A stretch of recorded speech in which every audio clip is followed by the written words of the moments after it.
Je suis en compagnie de Marc Fournier, fondateur de Gladius. Bonjour. Bonjour, Jimmy. Alors aujourd'hui, 3 nouveaux jeux à nous présenter. Je t'écoute.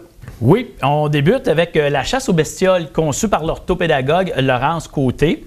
C'est un excellent jeu pour les tout-petits, je vous dirais à partir de 6 ans, dans lequel on retrouve 3 principales façons de jouer à ce jeu-là. Donc, l'une des façons de jouer, c'est qu'on va mettre sur la table, chaque joueur aurait devant lui 5 cartes insectes et chaque joueur possède avec lui 6 insectes différents. Et là, qui sont magnifiques d'ailleurs. Hein? Oui. On dirait quasiment qu'ils sont vrais. Je sais qu'il y en a que c'est le genre de jeu que, ouf, au moins, il n'y a pas d'araignée. Ça, effectivement, il n'y a pas d'araignée. Donc, dans chacune des petites cartes qu'on retrouve dans le jeu, il manque un insecte. Okay. Donc, l'enfant doit observer et en déduire quel insecte qu'il manque dans la carte. Et une fois qu'il a réussi, donc il va aller placer ses insectes, comme par exemple ici, la mouche n'est pas là, donc il va venir mettre la mouche devant, la coccinelle qui est absente de cette carte, le thon, le criquet et la menthe religieuse. Le premier qui termine attrape la loupe. Ah, OK. On attrape la loupe, ça met fin on arrête le jeu et là, on va valider la séquence. Si l'enfant a bien fait la séquence, il va venir piger une feuille au hasard qui va lui donner un certain nombre de points. Okay. Mais lorsqu'il y en a un qui attrape la loupe, c'est bon pour tout le monde également. Donc, si un autre joueur a eu le temps de terminer sa propre séquence, bien, lui aussi, il va piger. Il va faire des points, lui aussi également. Donc ça, c'est l'une des variantes qu'on peut jouer avec ce jeu-là, l'une des premières. Et là, vous en avez 2 autres. Excellent jeu qui va travailler auprès des enfants la mémoire de travail, l'attention et les repérages visuels, la gestion de l'impulsivité, très important aussi avec ce jeu-là. De prendre la loupe et qu'on n'est pas prêt. Exactement. La dextérité, motricité fine, puis l'imagerie mentale également. Puis on le sait, les enfants, ça aime souvent les bibites. Fait que un jeu parfait pour ça. C'est un jeu qui est super attrayant, que même en tant qu'adulte, vous allez avoir du plaisir à jouer avec vos enfants. Excellent choix, la chasse aux bestioles. Ensuite, deuxième jeu. Là, on le voit dans un jeu qui est plus de party, je vous dirais. Un jeu, lui ici, on dit 12 ans et plus. Donc, on parle un peu plus vieux. Ça s'appelle Improvise-moi ça, Jimmy. C'est un jeu d'impro conçu par l'humoriste lui-même, Alex Perron, qui est un grand fervent d'impro et de jeux de société. Donc, on dit 4 joueurs et plus. Idéalement, je vous dirais peut-être 5-6 joueurs et plus, mais à 4 joueurs, ça se joue. Puis plus que vous êtes, plus que vous allez avoir de plaisir. On forme des équipes, on sépare la gang, on pige une carte. Et là, sur la carte, par exemple, bon, vous avez toujours la catégorie. Ici, ça serait conte et BD. Le titre, La petite sirène. Nombre de joueurs, 2 joueurs. 60 secondes, la durée. Et là, Alex a écrit un début d'histoire. Donc, okay. Par exemple, ici, ça serait La petite sirène aimerait apprendre à se maquiller et mettre des paillettes sur sa queue. 3 petits points. Donc là, l'équipe qui est en avant, on a le nombre de 2 joueurs, on a 60 secondes.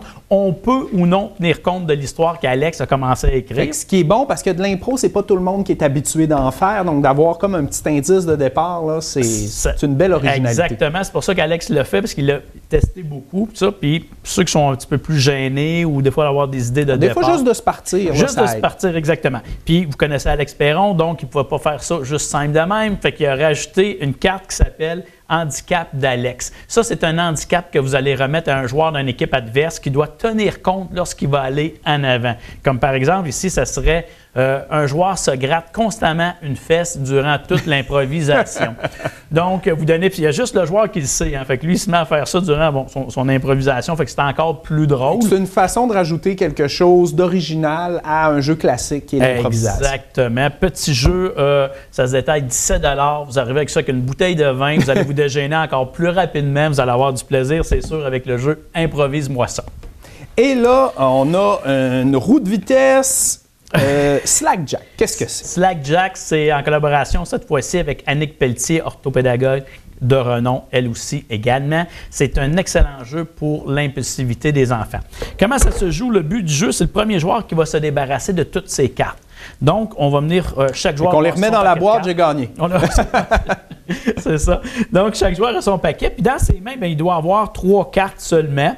Puis aussitôt qu'il va en jouer une, bien, il peut en repiger une ou quand il n'y en a plus, il en reprend 3. Puis c'est le premier qui va tout passer son paquet qui va gagner la partie. Donc, au début, on retourne une carte au centre de la table. Puis pour se débarrasser d'une carte, il y a plusieurs façons. C'est soit qu'on va y aller avec la couleur, la quantité ou le symbole. Comme là, par exemple, moi, je pourrais jouer la route bleue parce que c'est la même couleur. J'aurais pu jouer le rouge ici parce que c'est le même symbole. Donc, vous avez la couleur, le symbole et le nombre. Donc, là-dessus, je pourrais acheter ça, je me débarrasse après ça, bon, 1. Puis là, moi, je pourrais dire, regarde, moi aussi, je n'ai donc là, c'est un thème 1. Là, OK, puis là, moi, j'ai du mauve. 2 roues. Là, je pourrais jouer roux. Exactement. Fait que là, on pige de même. Puis là, tu viens de jouer, sans le savoir, parce qu'on n'avait pas eu le temps d'en parler, une carte arrêt. Okay. Si on remarque ici, le pneu a une crevaison. Okay. Donc, l'enfant, il faut qu'il aille vite, mais il faut qu'il prenne le temps de réfléchir, d'analyser, parce que là, c'est une carte arrêt. Il aurait fallu qu'il dise stop. Okay. Et spécifier qu'il y avait ça. Fait que là, après ça, il aurait pu continuer à jouer puis il aurait baissé sa vitesse sur son petit cadran de vitesse. Parce que si le joueur se fait prendre, on augmente sa vitesse. Puis s'il atteint 120 km, bien, ce qui arrive à ce moment-là, il va tout ramasser le paquet. Puis là, il ne sera pas content. Parce que le but du jeu, comme on l'a dit, c'est de se débarrasser de toutes ses cartes. Donc ça aussi, vous avez 3 variantes différentes. 3 façons de jouer à ce jeu-là. Excellent jeu, super le fun, autant entre adultes, plus vieux, mais avec nos enfants également. Ils vont apprécier, puis en même temps, bien, ça va les aider dans plusieurs facettes. Fait d'excellents jeux avec des belles variations. Merci beaucoup, Marc Fournier, d'être venu nous présenter ces jeux-là à l'émission. Merci à toi.